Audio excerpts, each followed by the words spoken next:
Hey everyone, नमस्कार, प्रणाम। आप सब कैसे हैं? आई होप आप सब अच्छे होंगे। और हम लोग शादी के मेन्यू पे पहुंच चुके हैं। अब आइए, अब हम लोग अंदर चलते हैं।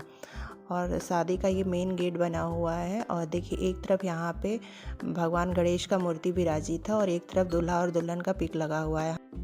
हमारे यहाँ कोई भी शुभ कार्य करने से पहले भगवान गणेश का पूजा किया जाता है और पहला निमंत्रण उन्हें ही दिया जाता है, क्योंकि वो प्रथम पूजनीय है और विघ्नहर्ता भी है। और यहाँ पर हमें एक अलग तरीके का सजावट देखने को मिल रहा है। यहाँ पे झालर की छड़ियों को झूमर का आकार देकर पेड़ में लटका दिया गया है, जो कि देखने में बहुत ही सुंदर लग रहा है।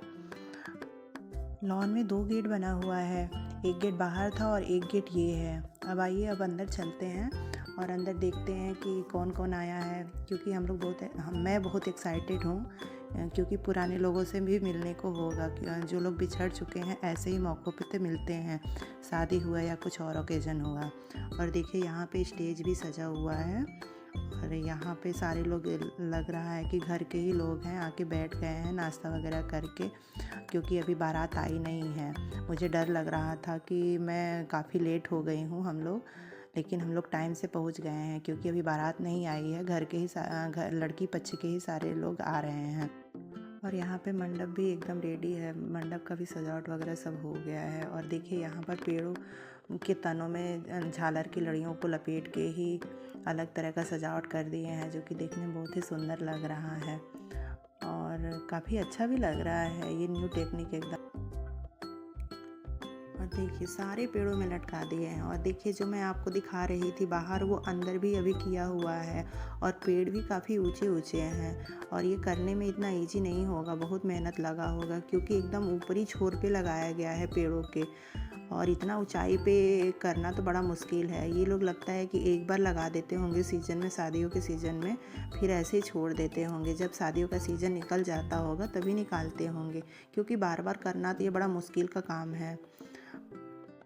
और यहाँ पे हम लोग ग्रुप में फ़ोटो शूट करवाने लगे। ये सारे लोग, हम लोग एक साथ ही पहले रहते थे, लेकिन जैसे जैसे सबके बच्चे बड़े होते गए, पढ़ाई के उद्देश्य से सब लोग दूर दूर चले गए। हम लोग को मिले लगभग 10 साल हो गया है।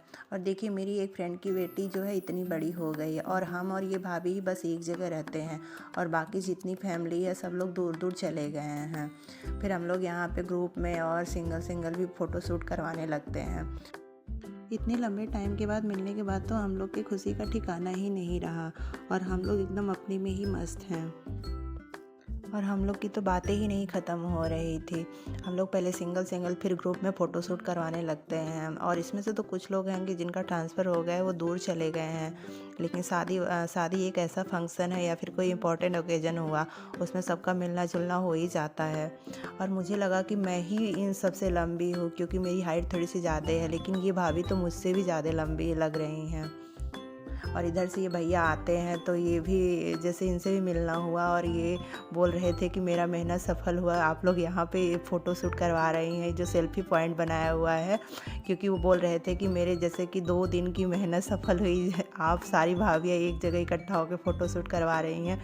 ये हम लोग को भाभियाँ बोलते हैं, थोड़ा मजाक का पद तो बनता ही है। और मेरी निगाह स्टेज पे बनी हुई है। मुझे बस स्टेज पे जाके फ़ोटो खिंचवाना है, क्योंकि मैं थोड़ा सा ना फ़ोटो शूट की बहुत शौकीन हूँ। और मुझे हो रहा था ना कि मैं स्टेज पे जाके थोड़ा सा फ़ोटो शूट करवाऊँ।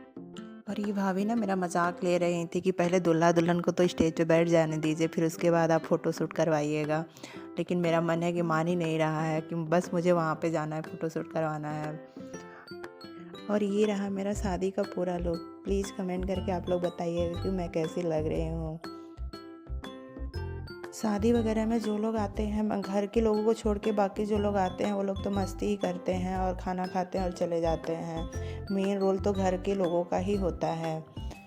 इस जगह पे पिक लेने के लिए और लोग भी वेट कर रहे थे। और फिर मेरे फ्रेंड की बेटी भी आती है शूट करवाने के लिए। और यहाँ पे देखिए, वरमाला का टाइम हो गया है, दूल्हा आके स्टेज पे बैठ गया है। और यहाँ पे ब्राइड भी आ गई है। और दोस्तों ये जो मोमेंट होता है ना, एक माँ बाप के लिए बहुत ही इमोशनल मोमेंट होता है, अपने दिल की राजकुमारी को किसी और के हाथों में सौंपना। और मुझे ना ये पल बहुत ही जैसे कि पसंद है कि जब एक माँ बाप अपने बेटी का हाथ पकड़ के उसको स्टेज तक पहुँचाते हैं ना, ये मुझे बहुत ही पसंद है। लेकिन मेरी कोई बेटी ही नहीं है और मुझे ये रस्म करना ना बहुत अच्छा लगता है।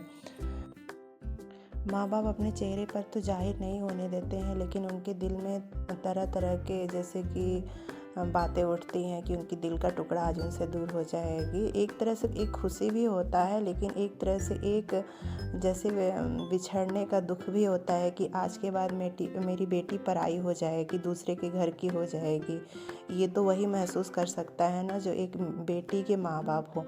और यहाँ पे दूल्हा दुल्हन इतने सुंदर लग रहे हैं, देखने में दोनों की जोड़ी इतनी अच्छी लग रही है, दोनों मेड फॉर कि जैसे लग रहा है कि दोनों एक दूसरे के लिए ही बने हैं। और बहुत ही प्यारा जोड़ा लग रहा है, आप देख सकते हैं। और यहाँ पे वरमाला हो गया है और यहाँ पे डिस्ट्रिक्ट जज आए हुए हैं, वो लोग आशीर्वाद दे रहे हैं दूल्हा और दुल्हन को।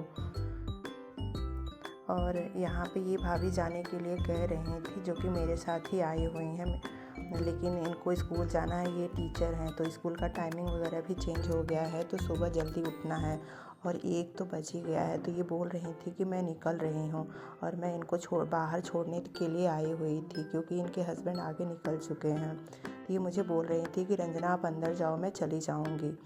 फिर मैं अंदर आ जाती हूँ। मेरी ये वीडियो आपको कैसी लगी? अगर अच्छी लगी तो प्लीज़ लाइक करिए, शेयर करिए एंड सब्सक्राइब करिए। बाय।